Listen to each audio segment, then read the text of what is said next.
আপনাকে দুটো সময় মেনশন করে দিয়েছেন জুমার দিন। একটা হলো ইমাম মিম্বরে বসা থেকে নিয়ে সালাত আদায় পর্যন্ত, আর একটা হলো আসর থেকে নিয়ে সূর্য ডুবে যাওয়া পর্যন্ত, মাগরিব পর্যন্ত কথা নয়, সূর্য ডুবে যাওয়া পর্যন্ত আছে।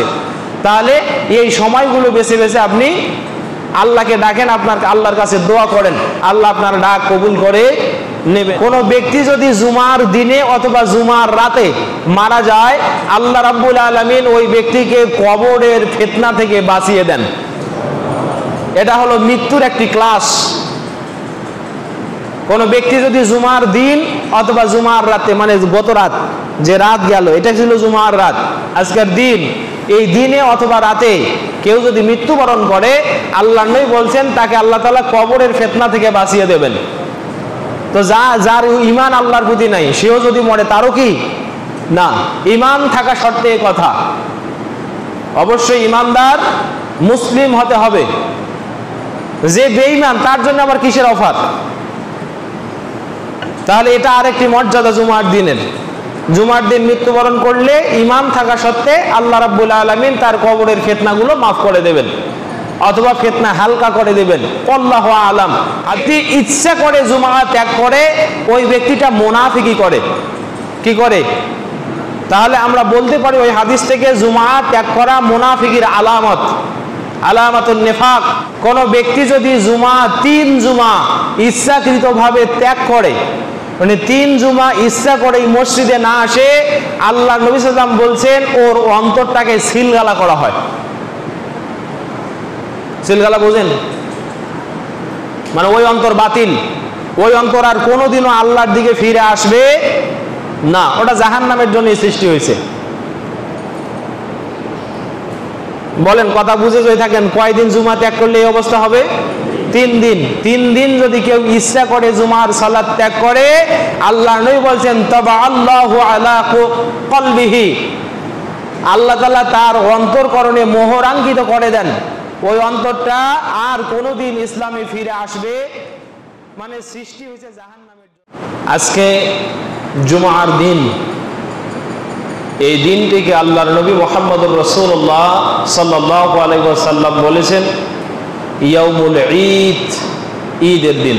একদিন জুমার দিন আল্লাহর নবী সাল্লাল্লাহু আলাইহি ওয়াসাল্লাম বললেন, ইয়া মাশারাল মুসলিমিন, হে মুসলমান সম্প্রদায়, হে মুসলমানগণ, ইন্না হাযা ইয়াউমুন, এই যে দিনটি তোমরা দেখছো, মানে আজকের যে জুমার দিন, জাআলাহুল্লাহু ঈদান, আল্লাহ তাআলা এই দিনটিকে বানিয়েছেন তোমাদের জন্য ঈদ স্বরূপ।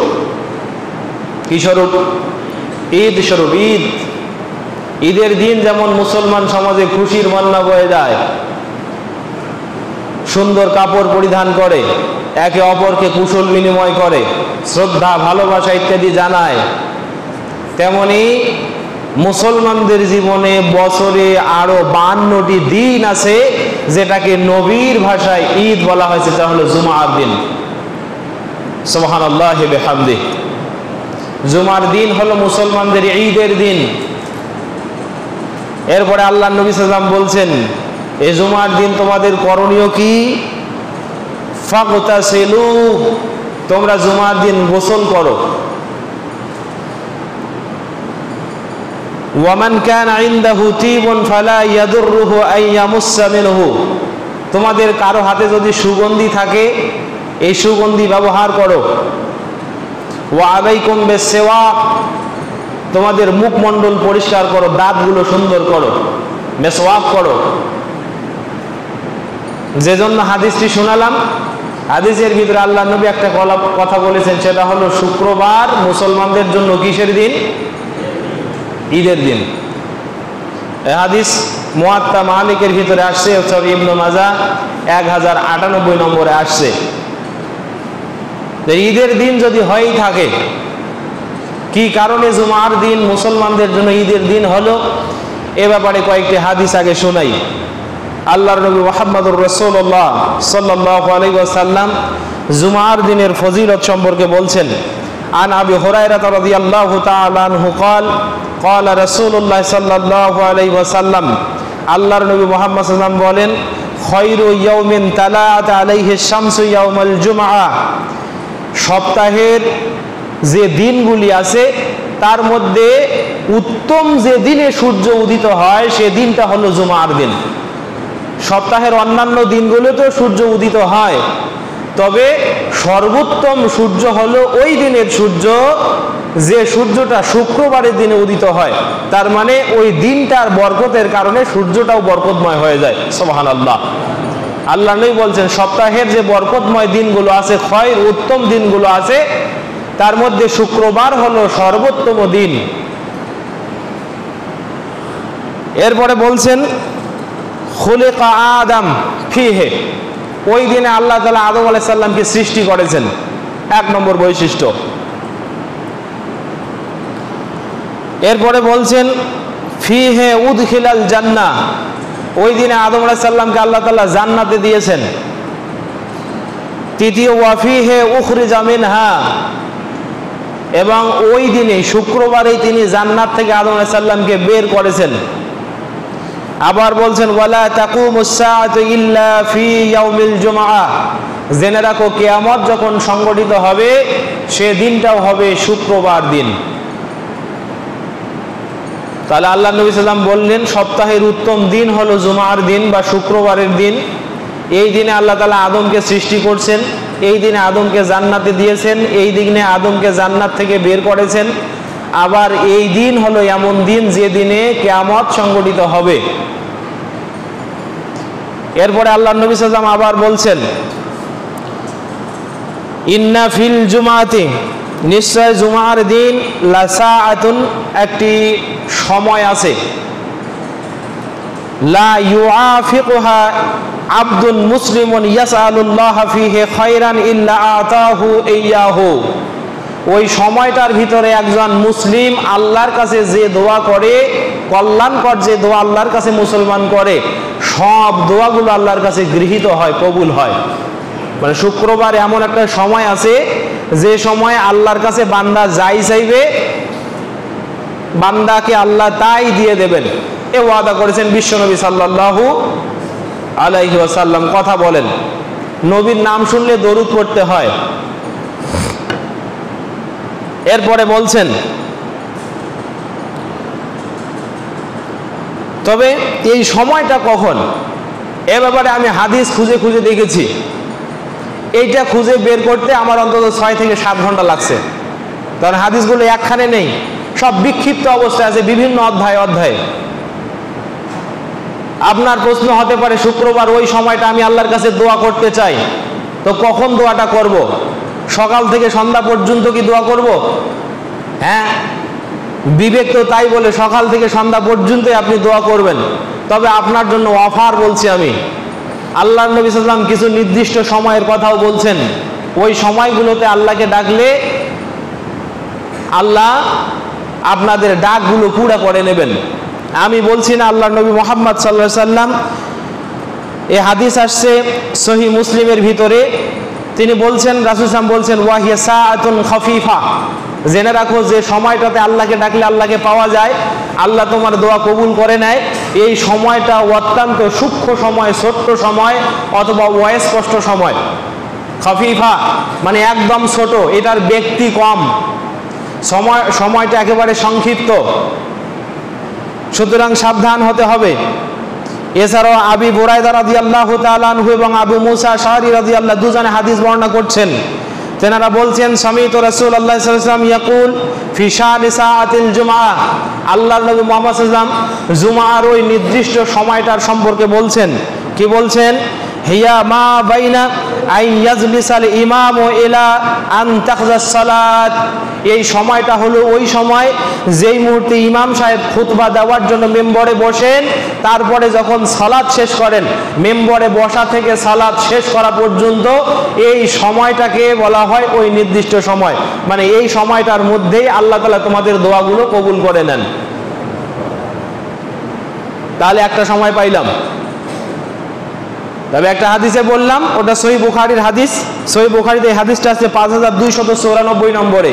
আল্লাহ নবী সাল্লাল্লাহু আলাইহি ওয়াসাল্লাম বলছেন এটা হলো খুব সূক্ষ্ম সময়, এরপরে সহিহ মুসলিমের এই হাদিসে বলছে যে ইমাম যখন খুতবার জন্য মেম্বারে বসে যাবে, মুয়াজ্জিন আজান দিবে, ওই সময় থেকে নিয়ে ইমাম সাহেব যখন 2 রাকাত সালাত শেষ করবে, এই শেষ করা পর্যন্ত পুরো সময়টা হলো ওই সময় যে সময় আপনি আল্লাহকে ডাকলে আল্লাহ আপনার ডাক শুনে নেবেন, ডাক কবুল করা হবে। শুধু তাই নয়, আল্লাহ নবী মুহাম্মদ সাল্লাল্লাহু আলাইহি ওয়াসাল্লাম এই সময়ের ব্যাখ্যা আরো অন্য হাদিসে দিয়েছেন। সেটা হলো হযরতে আনাস ইবনে মালিক, এই হাদিস তিরমিজির 497 নম্বরে আছে। আল্লাহ রাসূল সাল্লাল্লাহু আলাইহি ওয়াসাল্লাম বলছেন, ইলতামিসুস সাআতাল্লাতী তুরজা ফি ইয়াউমিল জুমআ বাদাল আসর ইলা গায়বুবাতিশ শামস। তোমরা এই সময়টা অন্বেষণ করো শুক্রবারের দিন আসরের সালাত থেকে নিয়ে মাগরিব পর্যন্ত, মানে সূর্য ডুবে যাওয়া পর্যন্ত, আসর থেকে সূর্য ডুবে যাওয়া পর্যন্ত ওই সময়টাতে তোমরা আল্লাহকে ডাকো, তাহলে আল্লাহ তোমাদের ডাকগুলো কবুল করে নেবেন। তাহলে বলেন কয়টা সময় পাইলাম? এক, সময় সম্পর্কে সচেতনতা বোঝাচ্ছে রাসূল সাল্লাল্লাহু আলাইহি ওয়াসাল্লাম যে এই সময়টা কিন্তু খুব সূক্ষ্ম সময়, ছোট সময়। এটা হলো আপনার অ্যালার্টনেস, মানে আপনি আল্লাহকে ডাকবেন খুব সচেতনতার সাথে এবং সব সময়। এখন আপনি সব সময় ডাকতে থাকেন, যখন পড়ে তখনই আল্লাহ কবুল করে নেবেন। মানে আল্লাহর নির্ধারিত সময়ের সাথে যদি আপনার ডাক পড়ে যায় তাহলে কবুল করবেন কে? আল্লাহ কবুল করবেন। এক। দুই, যদি আপনি মনে করেন যে না আমি সব সময় তো আল্লাহকে ডাকা সম্ভব হয় না, আমার বিভিন্ন খেয়াল থাকে, তাহলে আল্লাহ রাসূল সাল্লাল্লাহু আলাইহি ওয়াসাল্লাম আপনাকে 2টা সময় মেনশন করে দিয়েছেন জুমার দিন। একটা হলো ইমাম মেম্বরে বসা থেকে নিয়ে সালাত আদায় পর্যন্ত, আর একটা হলো আসর থেকে নিয়ে সূর্য ডুবে যাওয়া পর্যন্ত, মাগরিব পর্যন্ত কথা নয়, সূর্য ডুবে যাওয়া পর্যন্ত আছে। তাহলে এই সময়গুলো বেছে বেছে আপনি আল্লাহকে ডাকেন, আপনার আল্লাহর কাছে দোয়া করেন, আল্লাহ আপনার ডাক কবুল করে নেবেন। কোনো ব্যক্তি যদি জুমার দিনে অথবা জুমার রাতে মারা যায়, আল্লাহ রাব্বুল আলামিন ওই ব্যক্তিকে কবরের ফিতনা থেকে বাঁচিয়ে দেন। এটা হলো মৃত্যুর একটি ক্লাস। কোনো ব্যক্তি যদি জুমার দিন অথবা জুমার রাতে, মানে গত রাত যে রাত গেল এটা ছিল জুমার রাত, আজকের দিন, এই দিনে অথবা রাতে কেউ যদি মৃত্যুবরণ করে, আল্লাহ নবী বলছেন তাকে আল্লাহ তাআলা কবরের ফিতনা থেকে বাঁচিয়ে দেবেন। তো যার ঈমান আল্লাহর প্রতি নাই সেও যদি মরে তারও কি না, ঈমান থাকা শর্তে এই কথা। অবশ্যই ঈমানদার মুসলিম হতে হবে। যে বেঈমান তার জন্য আবার কিসের অফার? তাহলে এটা আরেকটি মর্যাদা জুমার দিনের। জুমার দিন মৃত্যুবরণ করলে ঈমান থাকা সত্ত্বে আল্লাহ রাব্বুল আলামিন তার কবরের ফিতনাগুলো মাফ করে দেবেন অথবা ফিতনা হালকা করে দেবেন। আল্লাহু আলাম, হাদিসে যেমন এসেছে আমি তেমন বলছি। এরপরে আল্লাহ রাসূল সাল্লাল্লাহু আলাইহি ওয়াসাল্লাম বলছেন, এবার দেখেন জুমার দিন এত মর্যাদা। জুমার দিনে জুমা যদি কোনো ব্যক্তি ইচ্ছা করে ত্যাগ করে, একটা দুর্বল হাদিস এসেছে মিশকাতুল মাসাবি কিতাবুল জুমা বাবুল জুমা ফসলুস সানিতে আহমদ, তিরমিজি, নাসাই এবং ইবনে মাজাহ 4 কিতাবের বর্ণনা সত্ত্বেও হাদিসটি দুর্বল।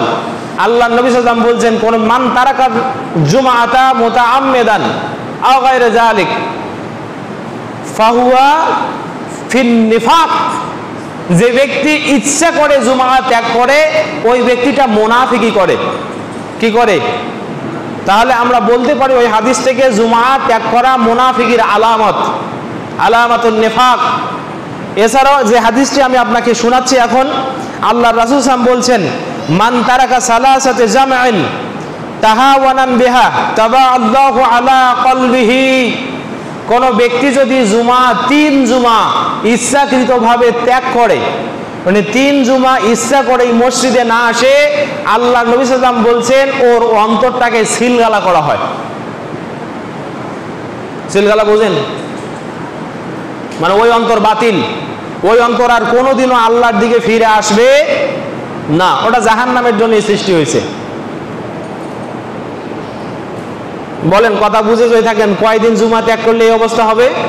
3 দিন। 3 দিন যদি কেউ ইচ্ছা করে জুমার সালাত ত্যাগ করে, আল্লাহ নবী বলছেন তাবাআল্লাহু আলা কলবিহি, আল্লাহ তাআলা তার অন্তরকরণে মোহরাঙ্কিত করে দেন। ওই অন্তরটা আর কোনোদিন ইসলামে ফিরে আসবে, মানে সৃষ্টি হয়েছে জাহান্নামের জন্য। যেমনটা আল্লাহ তাআলা সূরা বাকারার ভিতরে বলছেন, কাফিরদের কথা বর্ণনা করার অর্থে খতামাল্লাহু আলা কুলুবিহিম ওয়া আলা আবসারিহিম ওয়া আলা সামঈহিম ওয়া আলা আবসারিহিম গিশাওয়া। আল্লাহ কিছু মানুষের অন্তরকরণে মোহর মেরে দিয়েছেন, কানে পর্দা তুলে দিয়েছেন এবং কলিজায় একটা পর্দা দিয়েছেন, তারা কখনোই হিদায়াতের দিকে, ওয়ালাহুম আযাবুন আযীম, তাদের জন্য রয়েছে যন্ত্রণাদায়ক শাস্তি। আল্লাহ তার আগে বলছেন সাওয়াউন আলাইহিম আনজারতাহুম আম লাম তুনজিরহুম লা ইউমিনুন, তাদেরকে আপনি ভয় দেখান আর না দেখান, কিলাহুমা মুসাওয়াতুন, দুটাই সমান, তারা কখনো আল্লাহকে ভয় করে চলবে না। তাহলে যে অন্তর মরে যায়, আল্লাহ যদি কোনো অন্তরের উপরে পর্দা ফেলে দেন, তাহলে তার আর জাহান্নাম থেকে বাঁচার কোনো কায়দা নাই। তাহলে খুব সাবধান হতে হবে, জুমা ইচ্ছা করে ত্যাগ করা যাবে না। এবার আসেন, আমি এতক্ষণ পর্যন্ত আপনাদেরকে এই জুমার ফজিলত এবং ত্যাগ করলে কি শাস্তি সেটা শোনালাম। এবার দেখেন জুমার দিন আমরা কি কাজগুলো করব, মসজিদে এসে আমাদের কি কাজ সেটা ভালো করে শুনবেন। আগামী দিন যদি কোনো মুসাল্লির চরিত্রে আমি এটা দেখি, তাহলে ওমর রাদিয়াল্লাহু যে সুন্নত আদায় করছেন, আমিও কিন্তু সেই সুন্নত আদায় করব। সেই সুন্নতটা কি আমার কথায় আসবে ইনশাল্লাহ, সাবধান। এবার আসেন জুমার দিন আমরা কি করব, আমাদের কাজ কি জুমার দিন? জুমার দিন আমাদের কাজ, হযরতে আউস বিন আউস রাদিয়াল্লাহু তাআলা আনহু তিনি বলছেন, قال رسول الله صلى الله عليه وسلم أفضل أيامكم يوم الجمعة فيه خلق آدم وفيه قبض وفيه النفخ وفيه الصعقة। এই এতক্ষণ পর্যন্ত যে বললাম, তোমাদের ভিতরে মর্যাদাবান দিন হলো জুমার দিন।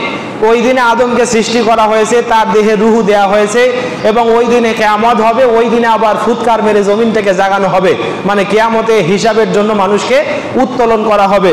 এরপরে রাসূল সাল্লাল্লাহু আলাইহি ওয়াসাল্লাম বলছেন যে ফাযকুরু ফাআকসিরু আলাইয়া মিনাস সালাতি ফীহি, এই দিনে তোমাদের কাজ হলো তোমরা বেশি বেশি করে আমার উপরে সালাত আদায় করো, মানে দরুদ পড়ো। এই কথা বলার জন্য হাদিসটি বলছি। জুমার দিন আমাদের প্রথম কাজ হলো আল্লাহর নবীর উপরে বেশি বেশি দরুদ আদায় করা। তো দরুদ কেমনে পড়বেন? ফাইন্না সালাতুকুম মুরিদাতুন ইলাইয়া, আল্লাহর নবী বলছেন, কেননা তোমাদের দরুদগুলো আমার কাছে পেশ করা হবে। সাহাবীগণ বললেন, ইয়া রাসূলুল্লাহ ওয়া কাইফা তুরাজু সালাতুনা ওয়া কাদ উরিমতা, আল্লাহর নবী আপনি তো কবরে পৌঁছে যাবেন। নাউযুবিল্লাহ। আল্লাহর নবী মানে সাহাবীদের স্বাভাবিক সেন্স, মানুষ যেহেতু মরার পর কবরে চলে যায়, কবরে লাশগুলো অক্ষত থাকে না, তাই নবীও তো মরে যাবে, কবরে চলে যাবে, নবীর লাশও পৌঁছে যাবে। আল্লাহর নবীকে সাহাবীগণ স্বাভাবিক সেন্সে কথা জিজ্ঞেস করলেন, ইয়া রাসূলুল্লাহ কেমনে আপনার কাছে আমাদের দরুদগুলো পেশ করা হবে, অথচ আপনি কবরে তো পৌঁছে যাবেন? এরপরে আল্লাহর নবী সাল্লাল্লাহু আলাইহি ওয়াসাল্লাম বলছেন, শোনো, ইন্নাল্লাহা হাররামা আলাল আরদি আজসামাল আম্বিয়া, জেনে রাখো আল্লাহ তাআলা জমিনের উপরে হারাম করে দিয়েছেন নবীদের শরীরকে, মানে জমিন নবীদের শরীরগুলোকে গলাতে পারে না, পচাতে পারে না। এই হাদিস সহিহ। তো এখানে যে কথা বলছিলাম, আল্লাহ নবী সাল্লাল্লাহু আলাইহি ওয়াসাল্লাম বলছেন ফাআকসিরু আলাইয়া ফাআকসিরুস সালাতা আলাইয়া, তোমরা আমার প্রতি বেশি বেশি দরুদ আদায় করো। দরুদ আপনি কেমনে আদায় করবেন? আপনি দরুদ ইব্রাহিম পড়েন। অনেকে বলে এটার নাম দরুদ ইব্রাহিম হলো কেন? আমরা এটা মানুষকে বোঝানোর জন্য বলি যে দরুদ ইব্রাহিম এই জন্য যে ওই আয়াত দরুদটার ভিতরে ইব্রাহিম সাল্লামের নাম এসেছে, আমরা কারো কাছ থেকে এটা পেয়েছি। তবে আসলে আমরা যদি এইটা বলি যে আপনারা নামাজের দরুদ পড়বেন, তাহলে সুন্দর হয়। তার কারণ আমরা এই দরুদটা নামাজে পড়ি, আপনারা এটা পড়েন, অথবা সংক্ষিপ্ত দরুদ যদি পড়েন, এই দরুদটি সহিহ মুসলিমে আসছে, যে দরুদটা আমি খুতবার শেষে পড়ি, আল্লাহুম্মা সাল্লি আলা মুহাম্মদ আল্লাহুম্মা বারিক আলা মুহাম্মদ কামা সাল্লাইতা ওয়া বারাকতা আলা ইব্রাহিম ওয়া আলা আলি ইব্রাহিম ইন্নাকা হামিদুম মাজিদ, এটা পড়তে পারেন। অথবা এটা পড়তে পারেন, আল্লাহুম্মা সাল্লি ওয়া সাল্লিম আলা নাবিয়িনা মুহাম্মদ আল্লাহুম্মা সাল্লি ওয়া সাল্লিম আলা নাবিয়িনা মুহাম্মদ। আপনি বলতে পারেন যে এই দরুদের দলিল কোথায়? আমিও এই দরুদের দলিল এরকম নেই, তবে এই দরুদটা অনেক সালাফ পড়েছেন যাদের মুখ থেকে আমরা শুনি। আল্লাহুম্মা সাল্লি অর্থ হলো, হে আল্লাহ তুমি রহম করো, ওয়া সাল্লিম তুমি শান্তিময় করো, আলা নবিয়িনা মুহাম্মদ আমাদের নবী মুহাম্মদ সাল্লাল্লাহু আলাইহি সাল্লামকে। আল্লাহ নবী বলছেন তোমরা আমার প্রতি দরুদ পড়ো, আমরা এইভাবে পড়ছি। তবে এই হাদিসে কথা বলা নেই যে তোমরা এইভাবে আমার উপরে দরুদ পড়ো। তো আপনি যে কোনো একটা পড়তে পারেন। মুখ্য উদ্দেশ্য হলো জুমা আবার আল্লাহর নবীর প্রতি দরুদ আদায় করা। আপনি যেমনি পারেন করেন, অথবা যদি আরবি বলতে না পারেন আপনি বাংলায় বলেন, আল্লাহ তুমি আমার নবী মুহাম্মদ সাল্লাল্লাহু আলাইহি সাল্লাম তার উপরে তুমি রহমত বর্ষণ করো। আপনি যখন নবীর প্রতি দরুদ পড়েন তখন আপনার এইটাই অর্থ হয় যে আপনি নবীর প্রতি রহমত চাচ্ছেন। সম্মানিত উপস্থিতি, এরপরে এই জুমার দিন আপনার কাজ কি দেখেন। মসজিদে এসে প্রথম কাজ আল্লাহ তাআলা সূরা জিনের 18 নম্বর আয়াতে বলছেন, ওয়া আন্নাল মাসাজিদা লিল্লাহি ফালা তাদউ মাআল্লাহি আহাদা। মসজিদ হলো শুধুমাত্র কেবলমাত্র আল্লাহর জন্য। ওয়া আন্নাল মাসাজিদা লিল্লাহ, মসজিদ শুধুমাত্র আল্লাহর জন্য। ফালা তাদউ, তোমরা ডেকো না মাআল্লাহি, আল্লাহর সাথে আহাদান, অন্য কাউকে। এ হাতের তাফসীর যতটুকু দেখেছি, খ্রিস্টানগণ তাদের কানিসাতে যাওয়ার পরে তাদের রহবানদেরকে ডাকতো, মানে তাদের ধর্মীয় পণ্ডিতদেরকে ডাকতো। অথচ ওই খ্রিস্টানরা হচ্ছে আহলে কিতাব, তারা তাদের কানিসাতে যাবে আল্লাহর ইবাদত করার জন্য, কিন্তু তা না, তারা তাদের কানিসাতে গিয়ে তাদের যে ধর্মীয় পণ্ডিত যারা ছিল তাদেরকে ডাকতো, তাদের কাছে সাহায্য চাইতো, ইত্যাদি ইত্যাদি। ইহুদিদেরও প্যাগোডার ভিতরে তারা এটাই করতো। তো আল্লাহ রাসূল সাল্লাল্লাহু আলাইহি ওয়াসাল্লাম যখন এটা দেখলেন, তখন নবী আলাইহিস সালাতু ওয়াস সালামের উপরে আল্লাহ এই ওহী করে বলে দিলেন যে তারা যতই আহলে কিতাব হোক, ওদের সুন্নাত অনুসরণ করা যাবে না, বরং মসজিদ হলো শুধুমাত্র আল্লাহর জন্য। এই মসজিদে গিয়ে একজন মানুষ শুধুমাত্র আল্লাহকেই ডাকবে। এই আয়াত থেকে আমি আপনাদেরকে কিছু জায়গায় কথা বলছি। দেখেন মসজিদে আপনার কাজ কি। তাহলে মসজিদে যখন ঢুকবেন, সহিহ মুসলিম হাদিস এসেছে, এছাড়া মিশকাতুল মাসাবি বাবুল মাসাজিদ ওয়া মাওয়াদিউস সালাহ, এই অধ্যায় আবু হুরায়রা রাদিয়াল্লাহু থেকে ফসলুল আউয়ালে হাদিস এসেছে। আল্লাহ রাসূল সাল্লাল্লাহু বলছেন, ইজা দাখালা আহাদুকুমুল মসজিদা ফালইয়াকুল, যখন তোমাদের মধ্যে কেউ মসজিদে ঢুকবে সে যেন বলে আল্লাহুম্মা, কি জানো বলেন, আল্লাহুম্মা ইফতাহ লি আবওয়াবা ওয়া রাহমাতিক, আবওয়াবা রাহমাতিক, হে আল্লাহ তুমি আমার জন্য রহমতের দরজা খুলে দাও। এই যে আল্লাহ বলছেন মসজিদ হলো আল্লাহর ঘর, তোমরা মসজিদে আল্লাহকে ডাকো, অন্য কাউকে ডেকো না। আপনি মসজিদে পা দিয়েই এই কথাটা বলছেন, আল্লাহুম্মা, হে আল্লাহ, ইফতাহলি, তুমি আমার জন্য খুলে দাও আবওয়াবা রাহমাতিকা, তোমার রহমতের দরজাগুলো। কথা কি বুঝতেছেন? এ দোয়া মুখস্থ আছে সবার? মসজিদে ডান পা দিয়ে ঢুকতে হবে, ডান পা দিবেন, মসজিদের ওই সিঁড়িতে প্রথম ডান পা দিবেন। এমনকি হাদিসের মধ্যে আসছে ডান পায়ের অগ্রভাগে ভর দেবেন, দেওয়ার পরে এই দোয়া পড়বেন, আল্লাহুম্মা ইফতাহ লি আবওয়াবা রাহমাতিকা, হে আল্লাহ তুমি আমার জন্য রহমতের দরজা খুলে দাও। এবার প্রশ্ন করেন তাহলে বের হয়ে যাওয়ার সময় কি বলবো? ওই হাদিসের শেষে আসছে, ওয়াইজা খারাজা মিনকুম আহাদুন, যখন তোমাদের ভিতরে কেউ বের হবে মসজিদ থেকে, ফালিয়াকুল, সে যেন বলে আল্লাহুম্মা ইন্নী আসআলুকা মিন ফাদলিক, হে আল্লাহ ইন্নী, নিশ্চয় আমি, আসআলুকা তোমার কাছে চাই, ফাদলিকা তোমার অনুগ্রহ। অর্থ একই কিন্তু ঘুরিয়ে বলা, অর্থ একই না। হে আল্লাহ তুমি আমার জন্য রহমতের দরজা খুলে দাও, যাওয়ার পরে আবার আল্লাহকে কাছে নিয়ে বলছেন, আল্লাহ নিশ্চয় আমি তোমার কাছে তোমার অনুগ্রহ চাচ্ছি। আপনি দোয়া করছেন আর আল্লাহ যেন বলছেন, বান্দা ঢুকেছো আমার নিরাপত্তায়, বেরও করে দিলাম নিরাপত্তায়, যা জীবনের জিন্দেগিতে যত জায়গায় ঘুরবে আমার নিরাপত্তার মধ্যে থাকবে। সুবহানাল্লাহি বিহামদি। তাহলে এটা বলে আমরা মসজিদে ঢুকলাম। এরপরে মসজিদে যখন ঢুকে গেছেন, আপনাকে একটা সুন্নত শেখাচ্ছি আমি, সুন্নতটা শুনে নেন। আল্লাহর নবী সাল্লাল্লাহু আলাইহি সাল্লাম বলেছেন, ইজা দাখালা আহাদুকুমুল মসজিদা ফালা ইয়াজলিস হাত্তা ইউসাল্লি রাকাতাইন। এই হাদিস বুখারী এবং মুসলিম দুই কিতাবে আসছে। তোমাদের ভিতরে যখন কেউ মসজিদে ঢুকে যায় তখন সে যেন 2 রাকাত সালাত আদায় না করে বসে না, মানে আগে 2 রাকাত সালাত আদায় করবে তারপরে বসবে।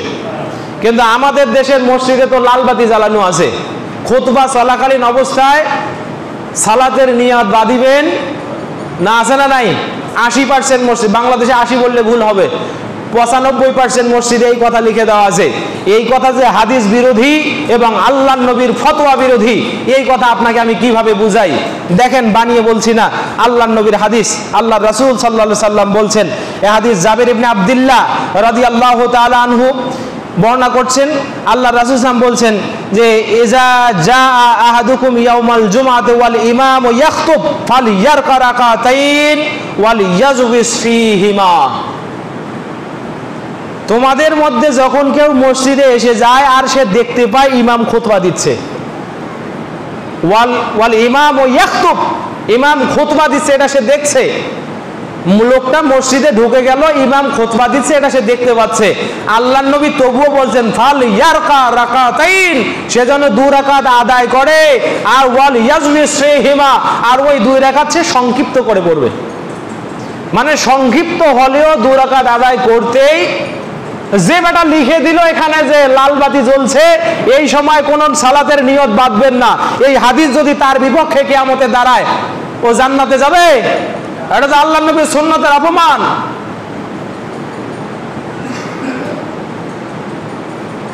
না কি বুঝলেন আপনারা? সম্মানিত উপস্থিতি, এই হাদিসটি এসেছে সহিহ মুসলিমের ভিতরে। এছাড়াও আরেকটি হাদিস শুনেন। আল্লাহর নবী সাল্লাল্লাহু আলাইহি ওয়াসাল্লাম বলছেন,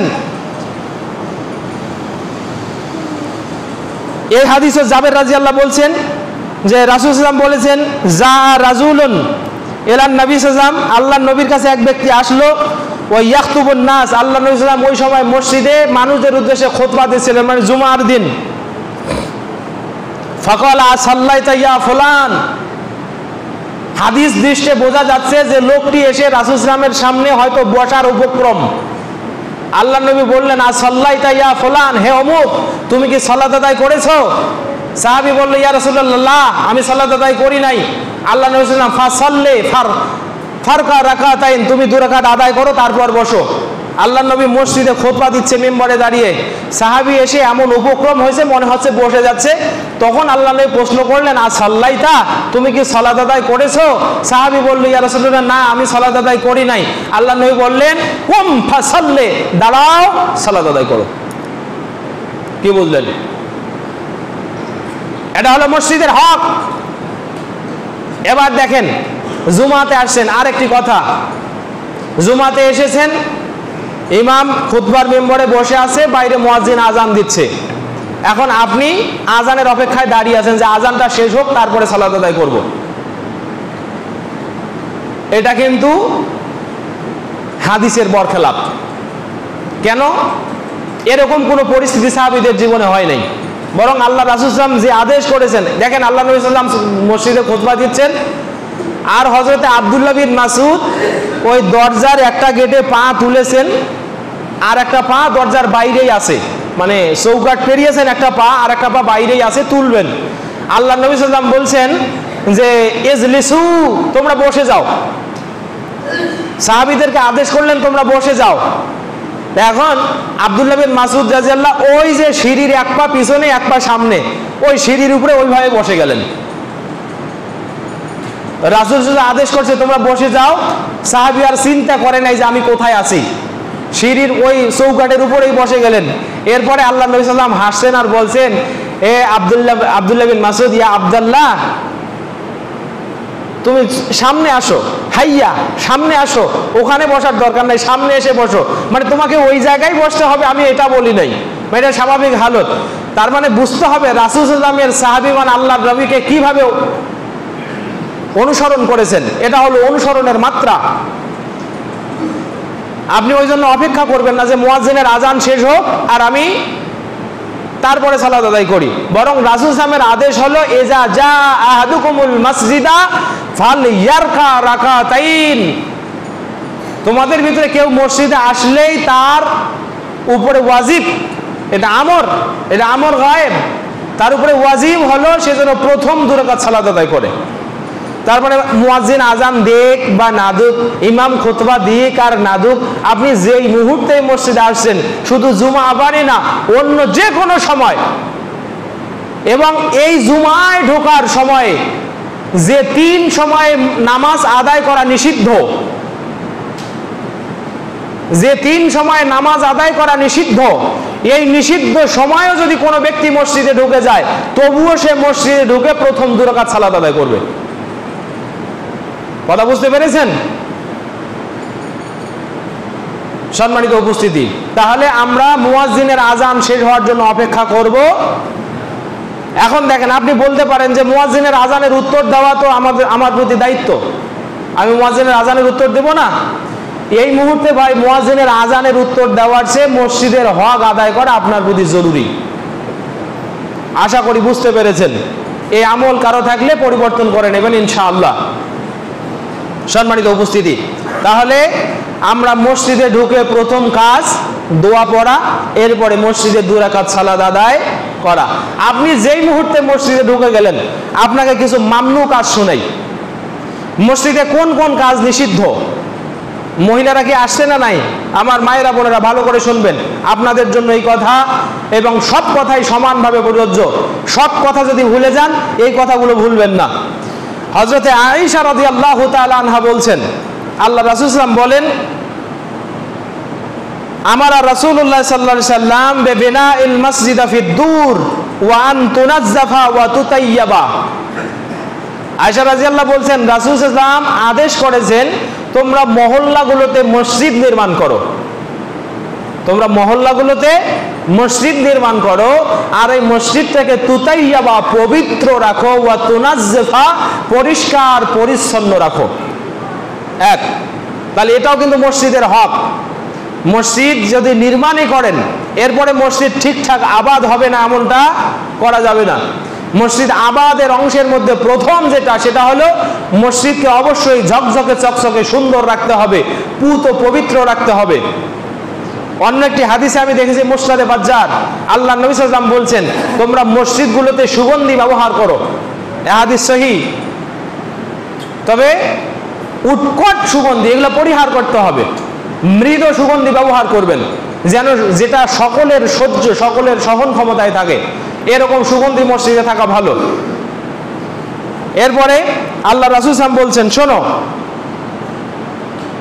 ওয়ান আব্দুল্লাহ বিন আব্বাস, তিনি বলছেন এই কথা যে কি, লা ইউত্তাখাযাহু মাবিতান ওয়া মাকিলা, তোমরা মসজিদকে আরামের জায়গা, শোয়ার জায়গা হিসেবে গ্রহণ করো না। অনেকে মসজিদে এসে জিরায়, শুয়ে পড়ে।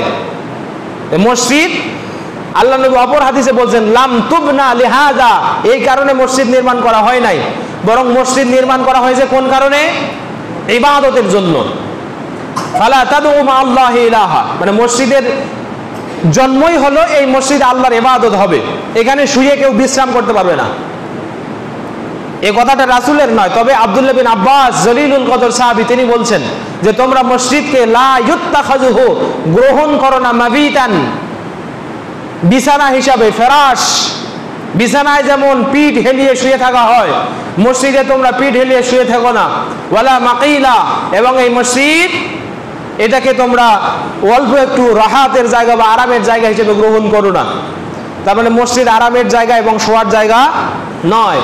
এরপরে দেখেন আল্লাহ রাসূল সাল্লাল্লাহু আলাইহি ওয়াসাল্লাম বলছেন, আন জাবের রাদিয়াল্লাহু তাআলা আনহু قال قال رسول الله صلى الله عليه وسلم من اكل سوما او بصلا فليعتزلنا او يعتزل مسجدنا, কোন ব্যক্তি যদি রসুন খায় অথবা পেঁয়াজ খায়, রসুন আর পেঁয়াজ কাঁচা যদি কেউ খায়, আল্লাহর নবী ওকে বারণ করেছেন, তুমি আমাদের সঙ্গী হয়ো না, আমাদের মসজিদে এসো না।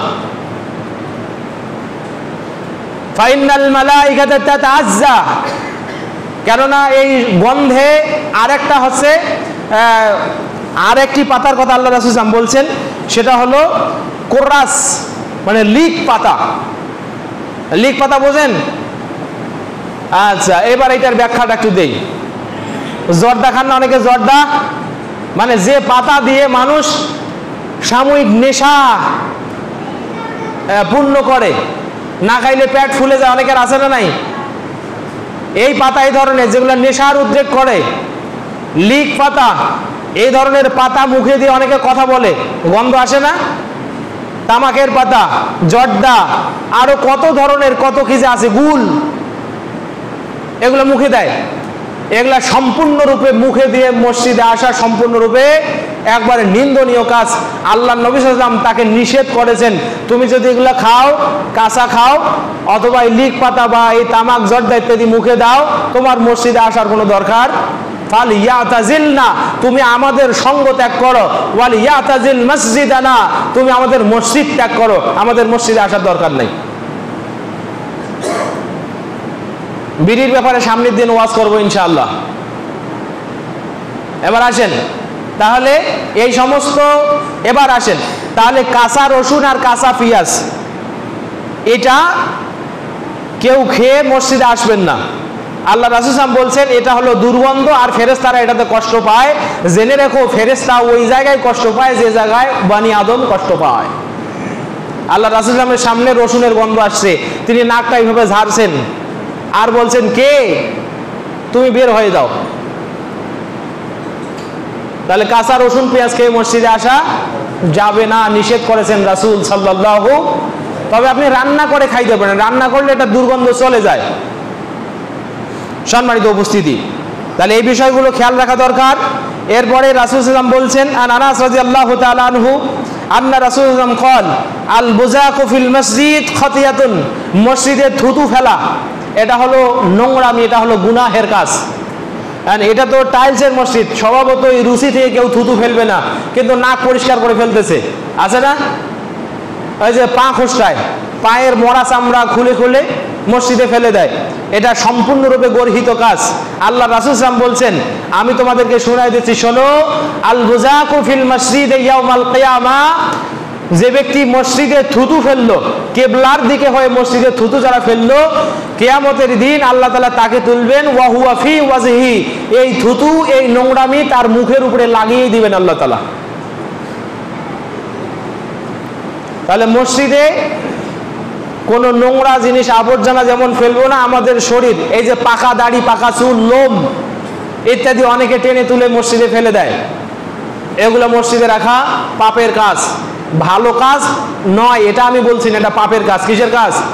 আল্লাহর নবী ব্যবহার করছেন খাতিয়াতুন, এটা হলো পাপের কাজ, নোংরামি। এই নোংরামিগুলো মসজিদে করা যাবে না।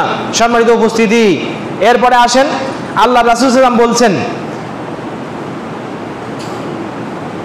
عن ابن مسعود رضي الله تعالى عنه قال قال رسول الله صلى الله عليه وسلم سيكون في آخر الزمان يوم يكون حديثهم في مساجدهم ليس الله فيهم حاجة। আল্লাহর মুসনাদে বাজ্জার এবং মালিক মুয়াত্তার ভিতরে সহিহ সনদে হাদিস এসেছে, 10300 নম্বর হাদিস মুসনাদে বাজ্জারের। আল্লাহ রাসূল সাল্লাল্লাহু আলাইহি ওয়াসাল্লাম বলছেন, অতি সত্বর কিছু মানুষ আসবে যারা মসজিদে বসে গল্প করবে। অতি সত্বর কিছু মানুষ আসবে যারা মসজিদে বসে গল্প করবে। কথা বুঝতেছেন? তাহলে মসজিদে শোয়া নিষেধ, মসজিদে আরাম করা নিষেধ, নোংরা ফেলা নিষেধ, মসজিদে থুতু ফেলা নিষেধ। মসজিদ শুধু ইবাদতের জন্য। এবার আমরা পাইলাম মসজিদে গাল গল্প করাও, বুঝতে পেরেছেন? কিছু মানুষ আসবে, আল্লাহর নবী বলছেন সায়াকুনু ফি আখিরিজ জামান কওমুন ইয়াকুনু হাদিসুহুম ফি মাসাজিদিহিম ফালাইসা লিল্লাহি ফীহিম হাজা।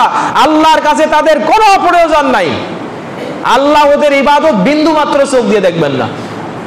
মসজিদে কথা বলা, দুনিয়াবি কোনো কথা, নিজের প্রয়োজনের কোনো কথা মসজিদে বলা যাবে, এ কথা হানাফি মাযহাবের মসজিদে ঠিক লেখা আছে, মসজিদে দুনিয়াবি কথা নিষেধ। দুনিয়াবি কথারও সীমা আছে কিন্তু। এরপরে দেখেন আরেকটা হাদিস শোনাই। আল্লাহর নবী একদিন খুতবা মসজিদে আছেন, আর এক ব্যক্তি এসে বলছেন যে তোমরা কি কেউ আমার ওই যে লাল উটটা দেখতে পাচ্ছ, দেখেছো? ইয়ানজুরু আহাদুকুম ইলা হুমুরিন ইলা ইবনিল আহমার, তোমরা কি আমার লাল উটটা কেউ দেখেছো? তো আল্লাহর নবী সাল্লাল্লাহু আলাইহি ওয়াসাল্লাম দোয়া করলেন, লা রাদ্দাহাল্লাহু ইলাইক, এই তুই মসজিদে এসে বলেছে তো, আমি নবী দোয়া করছি আল্লাহ যেন তোমার উট তোমাকে ফেরত না দেয়। বোঝেন এখন? আল্লাহ নবী বলছেন আমি পৃথিবীর জমিনে আসছি রহমত হিসাবে। আরে একটা মানুষের উট হারিয়েছে, তাও লাল উট, মক্কার জমিনের সবচেয়ে ভালো সম্পদ, সেই ব্যক্তি মসজিদে এসে কয়েকজন সাহাবীকে দেখেছেন, বললেন তোমরা কি আমার লাল উটটা খেয়াল করেছো কেউ? আল্লাহ নবী বলছেন আমি নবী দোয়া করছি লা রাদ্দাহাল্লাহু ইলাইকা, তোমার উট যেন আল্লাহ তাআলা তোমাকে ফেরত না দেন। আল্লাহ নবী বলছেন মান নাশাদা জাল্লাতান ফিল মসজিদ, তোমাদের ভিতরে কেউ যদি মসজিদে তার হারানো জিনিস খোঁজে, তুমি বলে দাও লা রাদ্দাহাল্লাহু ইলাইক, তোমার হারানো জিনিস যেন আল্লাহ তোমাকে ফেরত না দেয়।